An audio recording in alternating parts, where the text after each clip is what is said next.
지금 우리는 예수님의 제자가 되는 길이 어떤 것인가, 그것을 지금 우리 시리즈 설교로 오늘 5번째, 전체적으로는 지금 벌써 한참 우리가 우리 믿음 생활하는 예수님을 따른다고 하는 것이 무엇이냐, 예수를 믿는다고 하는 게 무엇이냐라고 하는 문제를 가지고 지금 올해 우리가 함께 2구절씩 말씀을 나누고 있습니다. 오늘은 이 헌신에 대한 말씀이에요. 지금까지 예수님을 따른다고 하는 것이 예수님을 최우선권으로 두는 것이다, 변화되는 삶을 사는 것이다, 여러 가지 도전이 와도 흔들리지 않고 그 자리에 변함없이 서 있는 모습이다. 지난주에는 서로 섬기는 것이다. 오늘은 하나님께 내가 그 은혜 응답하면서 드리는 것이다. 그 말씀을 제가 함께 여러분들과 나누려고 합니다. 드린다라고 하는 것, 이 드림의 영성이 우리 가운데 있어야 되는 것이, 이 드림의 영성, 하나님께 드리는 것에 대한 믿음의 고백, 드리면서 기뻐할 수 있는 그 믿음의 고백이 없다면 열심히 신앙생활을 하지만 사실은 받는 것에만 초점을 맞추게 되는 거죠. 그러다 보면 늘 받는 것, 주세요 주세요 라고 하는 것에 초점이 맞추게 되고, 그러면 믿음 생활은 많이 했는데 왠지 항상 욕심꾸러기로 남아있는 그런 모습이 될 수 있는 것은 아닌가, 그런 생각을 해보게 됩니다. 하나님의 은혜는 안다고 말하고 있지만 하나님의 은혜를 실감하고 그것에 대한 감격과 감사가 없을 때에 우리는 진정으로 믿는다고 말할 수가 없어요. 그것은 신앙생활이라기보다는 내가 뭔가 얻기를 원하는, 내가 받기를 원하는 어떤 종교생활, 교회생활로 머물 수가 있다고 하는 것입니다. 예수님을 믿는다고 하는 것은 무엇보다도 먼저 구원의 은혜에 대한 감격이 있어야 돼요. 제가 이번에 이 말씀을 드리면서 계속해서 반복하는 것 중에 하나가 바로 이 복음적 신앙, 십자가를 바라보면서 나를 위해서 대속의 죽음을 당하신 예수님의 그 죽음의 의미가 너무 큰 사랑과 은혜로 내게 와닿고, 그리고 십자가를 바라볼 때마다 눈시울이 뜨겁고 십자가를 향해 무릎 꿇고 기도할 때마다 감동이 되는 어떤 그러한 구원의 은혜에 대한 감동, 감격, 이것이 있어야 그것이 정말로 예수님 믿는다고 하는 믿음의 고백이 될 수가 있어요.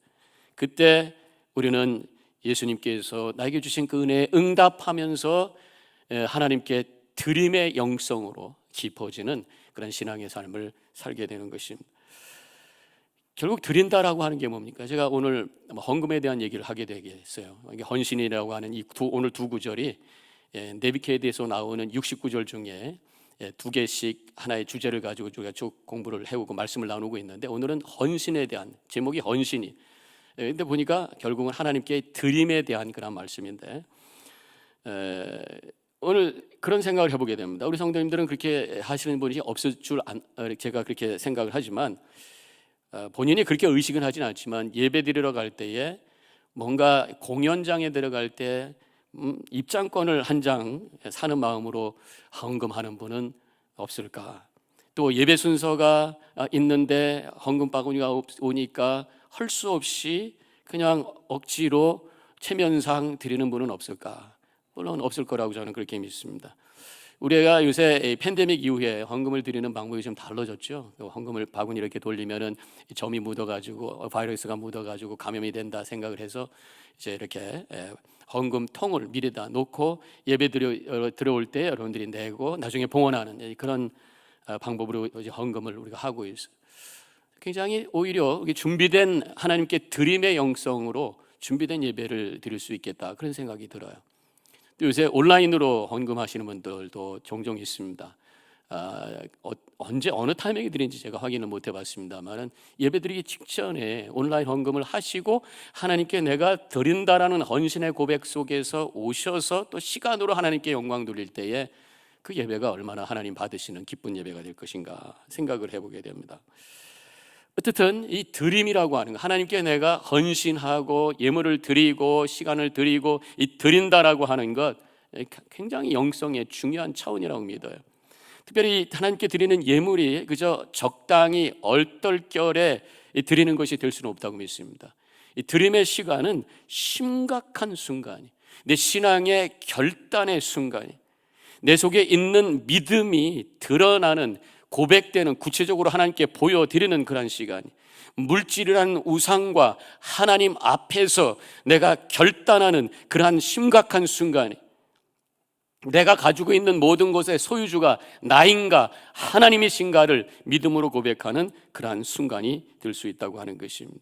그렇기 때문에 우리가 하나님께 드릴 때, 헌금을 드릴 때 그냥 와서 그냥 드리고 들어가야지 이렇게 하면 안 되는 거죠. 그걸 깊이 우리가 믿음으로 고백하면서 올려드릴 때에 하나님 받으시는 예물이 될 것이고, 그 예배가 하나님 기뻐하는 예배가 되는 줄로 믿습니다. 예배는 하나님에게 가장 최고의 가치를 올려드리는 시간이에요. 그래서 이 하나님의 가치가 얼마나 귀한가라고 하는 것이 나의 드림을 통해서 드러나게 돼 있어요. 인색한 마음으로 드리게 되면 하나님에 대한 그 가치가 그만큼 떨어지는 거라고 생각할 수가 있는 거죠. 그렇기 때문에 우리가 드려지는 예물이 적당히 입장권 티켓 사는 것처럼 적당히 주머니에 있는 거 한 장 던지는 것처럼 할 수가 있는 것이 아니라, 하나님이 누구신지를 고백하며 그분을 향한 믿음의 고백 속에서 올려드리는 그런 거룩한 시간이 된다라고 하는 것을 기억해야 되는 것입니다. 오늘 이 드림에 대한 말씀을 제가 드리게 되는데, 오늘 두 가지 주어진 구절 속에서 하나님께서 주신 이 드림에 대한 세 가지의 메시지가 있어요. 세 가지의 우리에게 주시는 말씀이 있습니다. 첫 번째로는 이 드림은 여호와를 공경하는 표다, 이렇게 성경에서 말씀하고 있어요. 오늘 잠언서 3장 9절, 내 재물과 내 소산물의 처음 익은 열매로 여호와를 공경하라. 네가 가지고 있는 소산물을 가지고 하나님께 드리며 하나님을 공경한다는 표를 해라, 그런 말씀입니다. 자, 그러면 이 공경하는 시간이 뭐예요? 우리에게 있어서 하나님을 공경하는 그 시간이 바로 예배. 예배는 드리는 시간이다, 이렇게 우리가 말할 수가 있습니다. 예배는 하나님의 가치를 최고로 올려드리는 시간이면서 동시에 예배는 하나님의 은혜에 대한 고백으로, 응답으로 드려지는 시간이 바로 예배. 예배에 대한 정의를 우리가 분명하게 알고 있어야 우리가 어떤 자세로 하나님께 드릴 수 있는가를 알 수가 있게 되는 거죠. 이러한 예배에 대한 분명한 성경적 고백이 있을 때에 예배에 대한 자세가 바뀌는 거예요. 예배를 그렇지 않고 그냥 신앙생활 하다 보면은 예배를 받는 시간으로만 생각하게 돼요. 물론 예배를 통해서 우리가 받아요. 말씀 받고 은혜 받고 하나님의 평강을 받고 뭔가 받는 순간이 바로 예배이기도 합니다. 그러나 그것만은 아니에요. 궁극적으로 예배는 하나님의 가치를 올려드리고 은혜에 대한 응답이라고 하는 그 정의로 예배를 이해한다면 결국 드림의 시간이 예배라고 우리는 분명히 고백할 수가 있는 것이에요. 그런데 그 고백이 없이 그저 받는 것이라고만 생각을 하게 되면 잘못하면 예배가 그저 어떤 영적인 서비스를 받는 순간으로 그렇게 생각은 안 하지만 그렇게 흘러갈 수 있다라고 하는 것을 우리는 생각해 봐야 된다고 하는 것입니다. 그러면 예배가 그저 받는 것에만 초점을 두게 되면 어떤 현상이 일어나는가? 혹시 내가 그러한 현상이 내 안에 있다면 예배를 드림보다는 받음에다 내가 초점을 두고 있구나 생각할 수가 있는 것이, 첫째는 예배를 평가하는 거예요. 내가 서비스를 받는 건데 내가 이 자리에 이 시간 드리고 헌금 드렸는데 이 서비스를 받아야지. 그냥 평가를 하는 거예요. 좋다 나쁘다, 내가 기대하는 수준, 거기에 안 맞으면 불평하고 거기에 안 맞으면 하나님께 드리는 것에 대해서 인색한 마음을 갖게 돼요. 또 불편하면 헌금도 안 해. 그래서 어느 교회에서 보니까 교회에서 문제가 생기니까 마음이 불편하니까 제일 먼저 함께 헌금을 안 내기, 그러한 일이 일어났다고. 그렇다면 예배 자리에 앉아있는 것 자체가 의미가 없다는 거예요. 예배는 하나님께 드리는 것이지 이 예배 드림에 대해서 그것을 스탑한다면 이미 그것은 하나님 받는 예배가 아니라 사람들의 모임으로 전락됐다 말해도 과언이 아니라고 하는 것입니다. 또한 이 받는 것에 초점을 두다 보니까 사람에게 초점을 두게 돼, 평가를 하게 되고 사람에게 초점을 둡니다. 사람에게 초점을 두면 어떤 현상이 생기는가 하면 목사님이 설교할 때 저 말씀에 저희는 뭐 이런 생각을 하게 돼. 또 누가 와서 이제 대표 기도를 할 때 장로님께서 저 기도를 하신 그 이유가 뭘까? 뭐 이런 인간적인 생각을 가지고 말씀을 듣고 기도를 듣고, 앞에서 찬양팀 성가대 할 때 한 사람이 빠져서 그 사람 어디 갔나? 이런 어떤 인간적인 보이는 것 가지고 생각하면서 예배를 드리는, 이것이 이 받음에다가 초점을 둘 때 와지는 현상이라고 할 수 있어요. 결국 이 받음에다가 초점을 두면 이 드림에 대한 것이 인색하게 되는데, 제일 먼저 그 인색함이 드러나는 것이 시간이에요. 하나님께 드리는 이 예배 시간 자체가 인색해지는 거예요. 그 얘기 뭐냐면, 어떻게 살아도 짧게 시간을 드리면서 예배를 드리는 것이 나한테는 좋아요. 그래서 예배가 길어지기 시작하면은 시계만 계속 보게 되고, 엉덩이가 들썩들썩해지게 되고. 제가 먼저 있던 그 체리제일교회에서 어떤 집사님이 꼭 늦게 와요. 그래서 집사님, 시간 좀 맞춰서 오십시다 했더니, 저는요 기도 시간 딱 끝날 때 맞춰서 와요 그러더라고. 왜요? 그랬더니 기도가 너무 길고 지루해가지고 기도 시간 어떤가 딱 맞춰서 들어온다래. 어떻게 살아도 시간을 줄여서 예배를 드리려고 하는 시간에 대한 인색한 마음이 온단 말이에요. 예배가 드림이라고 고백할 때에 먼저 시간의 인색을 우리가 내려놔야 돼요. 풍성한 시간, 오전 시간을 하나님께 드립니다. 일찍 와서 예배 준비하고, 예배 끝나고 나서 성도들과 함께 교제하고, 내가 할 일이 무엇인지 함께 나누면서 그 시간을 드릴 때에 하나님께서 기뻐 받으시는 예배요, 그 믿음이 되는 줄로 믿습니다. 이렇게 받는 것으로만 생각하게 되면요, 또 봉사에 대한 인색한 마음이 생겨요. 교회에서 어떤 사역을 또 여러 가지 교회에서 할 일이 많아요. 찬양팀으로, 성가대로, 교사로 얼마든지 찾으면 많아요.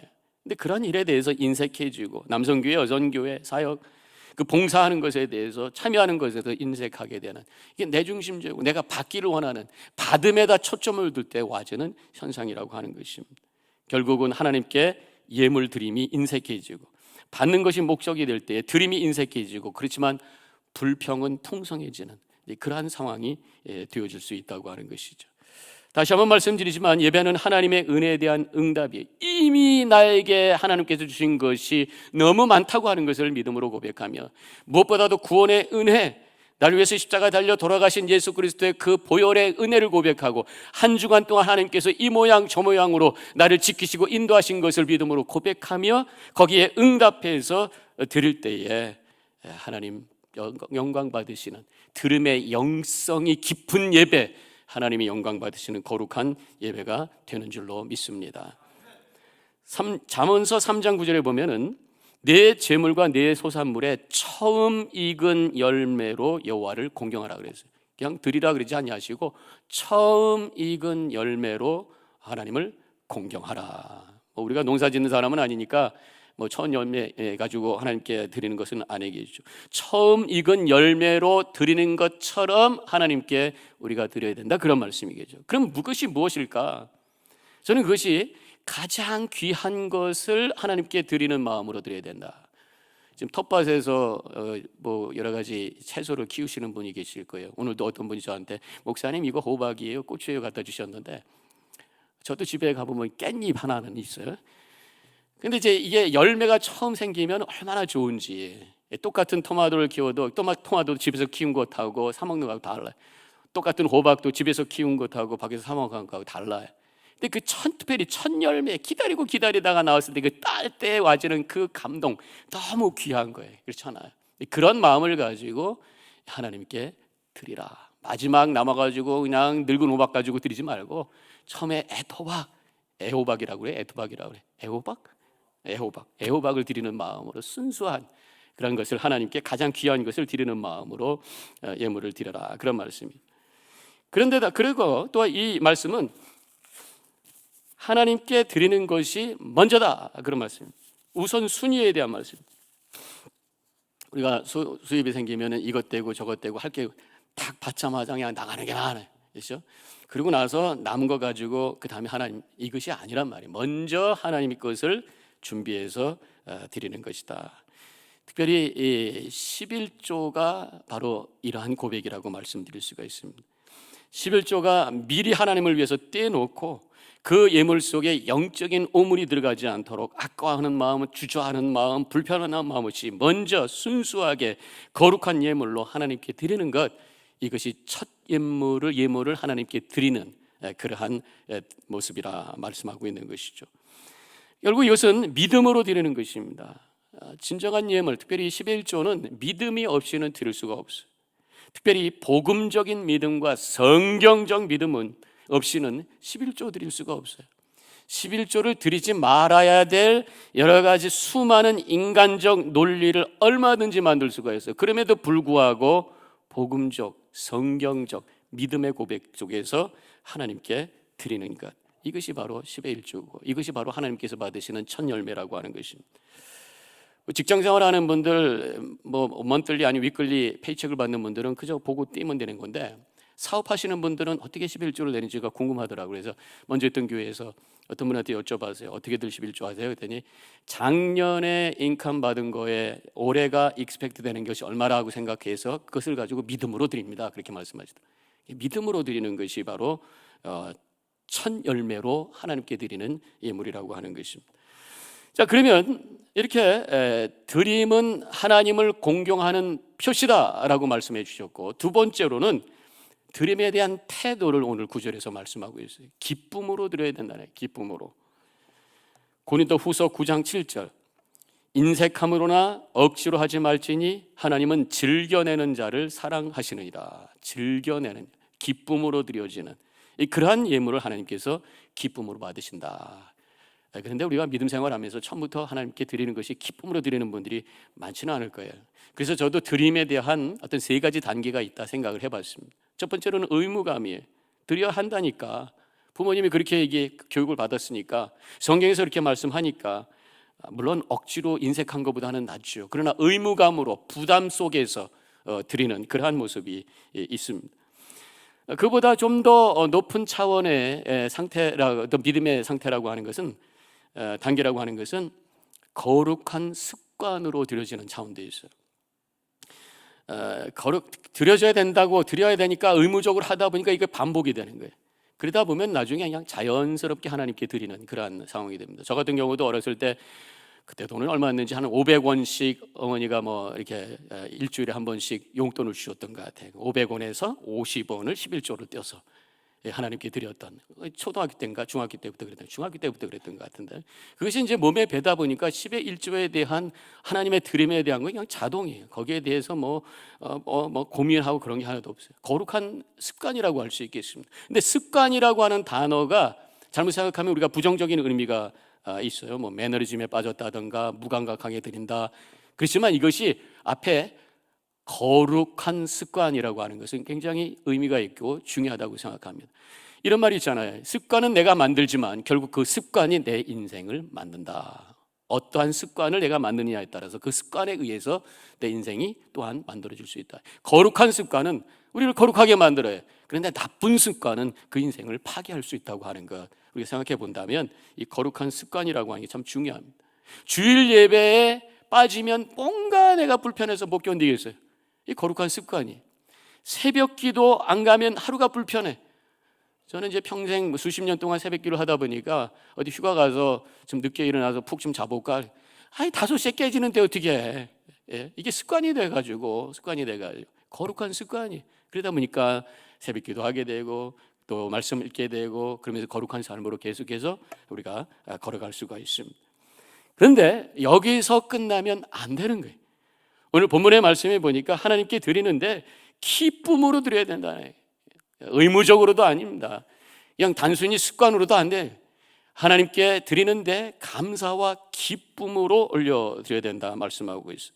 이렇게 기쁨으로 하나님께 드릴 수 있기 위해서는 은혜에 대한 고백이 있어야 될 것이고, 동시에 특별히 하나님께 드리는 이 예물에 대한 그 드림은 이 재정에 대한 새로운 믿음의 고백이 있지 않고서는 우리가 기쁨으로 드릴 수가 없어요.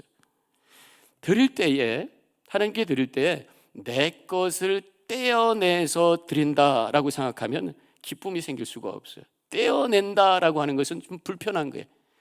실감할 수 있도록 예를 들면 세금을 떼어내잖아요. 세금 낼 때 기쁨으로 페이첵이 왔으니 RS에다가 내가 이만큼 내다 할렐루야 내는 사람이 어디 있어요? 어떻게 하면 조금 낼까? 떼어낸다고 생각하니까 이게 힘든 거예요. 어떤 분은 불법을 행하지 안 내버려. 이 떼어낸다고 생각하니까 여러 가지 생각을 하게 되는 거예요. 그런데 이 하나님께 드리는 예물은 떼어내는 것이 아니에요. 이것은 하나님의 것인데 하나님께서 나에게 남겨주시고 나머지를 하나님께서 그저 소유하고 계시는 거예요. 원래는 다 하나님의 것이, 특별히 10의 1조가 그렇잖아요. 하나님께서 10의 1을 소유하시고 10의 9를 나에게 남겨주셔서 쓰도록 하셨다라고 하는 믿음의 고백을 가지고 드릴 때에 감사하게 되고 기쁨으로 믿음으로 드려지게 된다고 하는 것입니다. 대부분이 우리가 재정에 대한 계획을 어떻게들 하고 계세요? 대개 보면은 어떤 그 하고 싶은 것들이 먼저 목표가 생깁니다. 예를 들어서 내가 집을 사야 되겠다, 내가 차를 사야 되겠다, 뭘 해야 되겠다.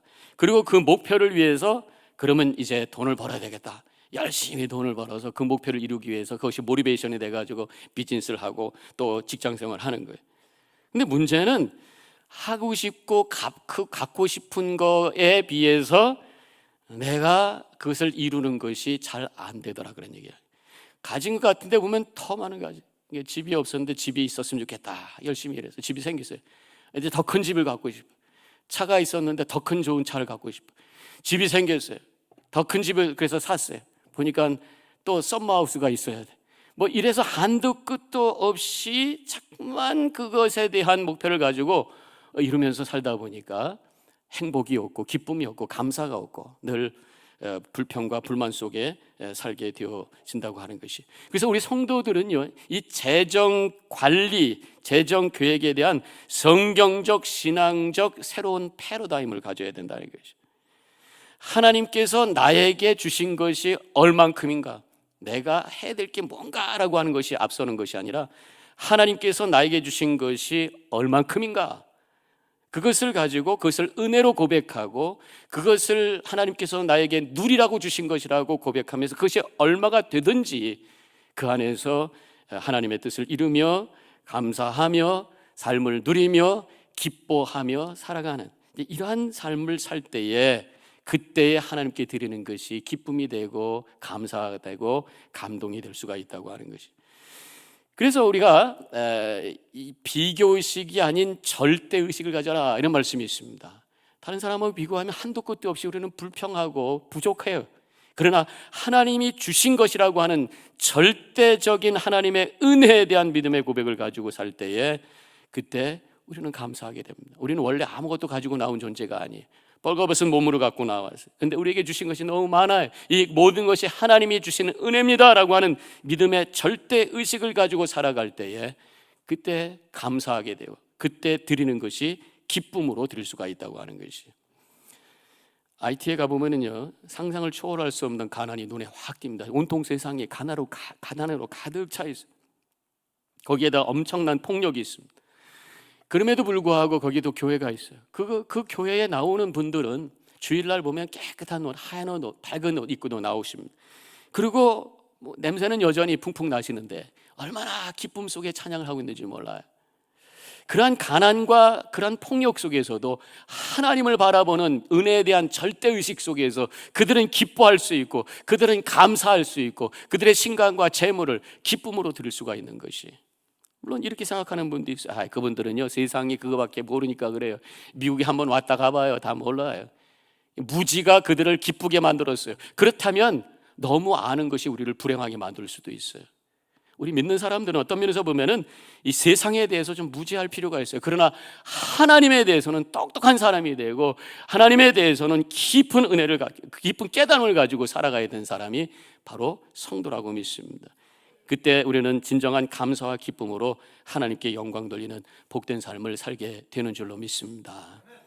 우리 한국 교회에 이 헌금에 좋은 전통이 있어요. 그게 바로 감사 헌금이. 미국 교회는 그게 없어요. 미국 교회는 요새 이 10의 1조에 대한 개념도 굉장히 약해지고 있고 감사 헌금에 대한 개념도 없어요. 이 들음에 대한 인색함이 결국 미국 교회를 약하게 하는 것이 아닌가 그런 생각도 제가 해보게 되는데, 이 한국 교회 이 전통 감사 헌금을 미국 교회 하시는 목사님들이 그들에게 어떻게 접목을 시켜보려고 그러는데 쉽지가 않다고 그러더라고요.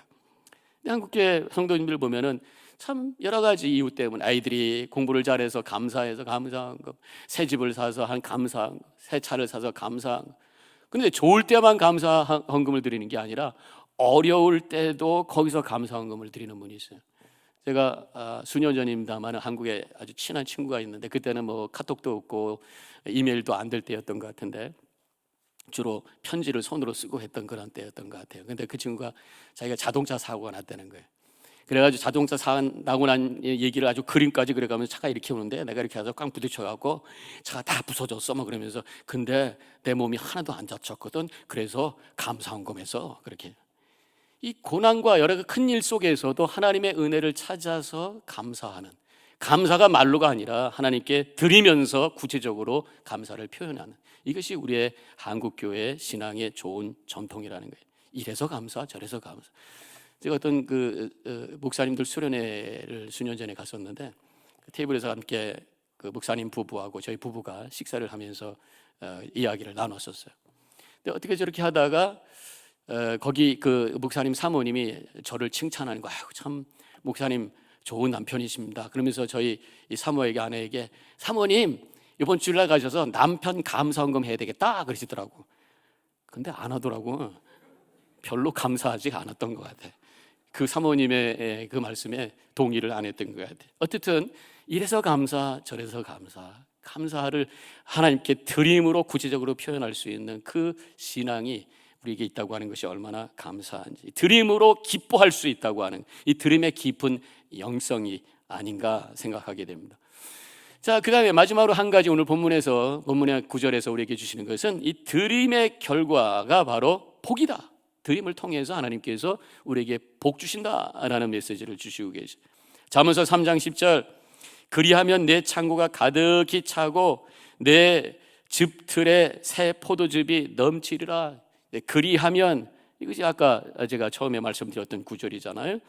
하나님께 처음 익은 것으로 하나님께 공경하면, 드리면, 그러면 너에게 하나님께서 큰 복을 임하게 해주실 것이다. 그렇게 말씀하고 있는 것입니다. 특별히 하나님께 드림으로 받는 복에 대한 메시지가 말라기에서 나오고 있어요. 11조에 대한 말씀을 할 때에 이 복에 대한 말씀을 주시는 것을 알 수가 있습니다. 이게 너무나도 분명하기에 하나님의 말씀 속에는 시험해봐라 하고까지 말씀하셨어요. 말라기 3장 10절, 만군의 여호와가 이르노라, 너의 온전한 11조를 창고에 들여 나의 집에 양식이 있게 하고 그것을 나를 시험하여 내가 하늘문을 열고 너희에게 복을 쌓을 곳이 없도록 붙지 아니하나 보라. 이렇게까지 말씀하신 것을 볼 수 있습니다. 그만큼 11조가 중요하다 그런 말씀. 11조가 이렇게 하나님의 복 받는 길이라고 말씀하고 있고, 또 한 가지는 3장 7절, 말라기 3장 7절에 이런 말씀이 나와요. 내게로 돌아오라. 그리하면 나도 너희에게 돌아가리라 하였더니 너희가 이르기를 우리가 어떻게 하여야 돌아가리까 하는도다. 지금 이 말씀이 선포되는 그 상황이, 이스라엘 백성들이 바벨론으로 포로로 잡혀갔다가 하나님의 약속대로 돌아오게 되죠. 돌아오자마자 그들이 했던 것이 다시 성전을 개축합니다. 그래서 하나님께 봉헌하고 다시 하나님과의 언약의 관계를 회복하기 위해서 몸부림치면서 하나님께 어떻게 하면 하나님께 돌아가는 길이 어떤 겁니까? 라고 그렇게 질문하고 있는 그런 상황인 거예요. 너희들이 그래서 어떻게 하여야 돌아가리까 하는도다 라고 질문하지 않았느냐? 그래서 내가 너희들에게 그 대답을 하겠다라는 것이 바로 그 다음 구절 3절인 8절인 것이, 너희는 나의 것을 도적질하고도 말하기를 우리가 어떻게 주의 것을 도둑질하였나이까 하는도다. 이는 곧 11조와 봉헌물이다 말씀하고 있어요. 이 말씀은 뭐게? 너희들이 지금 나에게 어떻게 하면 돌아가겠습니까? 라고 질문했는데 그것에 대한 구체적인 방법이 바로 11조다. 11조가 하나님께 구체적인 회개의 결단이다. 그렇게 말씀하신 것이. 그러면서 그 말씀 이후에 하나님을 복의 근원으로 인정하면서 사는 것이 바로 11조다 말씀하시면서 아까 읽었던 10절의 말씀, 그러므로 나를 시험하여 내가 하늘문을 열고 너에게 복을 쌓을 곳이 없도록 붙지 아니하는가 보라 라고 하면서 이 복에 대한 말씀을 선포해 주시고 계시는 것입니다. 이 복 받는 인생이 되기 위해서는 하나님이 복의 근원이라고 하는 것을 고백하고 하나님과의 관계의 영적 장애물이었던 이 물질의 문제를 해결하는 것, 이것이 구체적으로 11조다라고 성경에서는 분명히 말씀하고 있는 것입니다. 제가 이렇게 헌금 설교를 자주 하는 목사는 아닙니다만은 오늘 이 성경 구절이 우리가 순서대로 따라오다 보니까 헌금에 대한 말씀을 우리에게 주셨어요. 사실 우리의 신앙생활 하는 데 있어서 이 드림의 생활이 사실 중요한 한 부분이에요. 이것에 대한 믿음의 고백이 있지 않고서는 우리가 하나님 앞에 나가는데 굉장히 어려움을 가질 수 있다, 그렇게 생각을 해보게 됩니다. 그래서 오늘 말씀을 통해서 우리 자신을 좀 되돌아보면서 우리가 드림의 영성을 가지고 우리의 헌금 생활이 성경적이고 하나님의 뜻에 맞는 믿음의 고백 속에서 내가 드리고 있는가 점검을 다시 한번 해보시고, 드림의 영성이 있는 헌금을 통해서 하나님께 큰 영광 돌리고, 또 이것이 우리의 믿음의 성숙의 기회가 되고, 더 나아가서 하나님께서 약속하신 복의 통로가 활짝 열려서 주님의 은혜와 복 가운데 승리의 삶을 살아가는 이 자리에 있는 모든 성도님들이 되어주시기를 주님의 이름으로 간절히 축원합니다. 기도하겠습니다.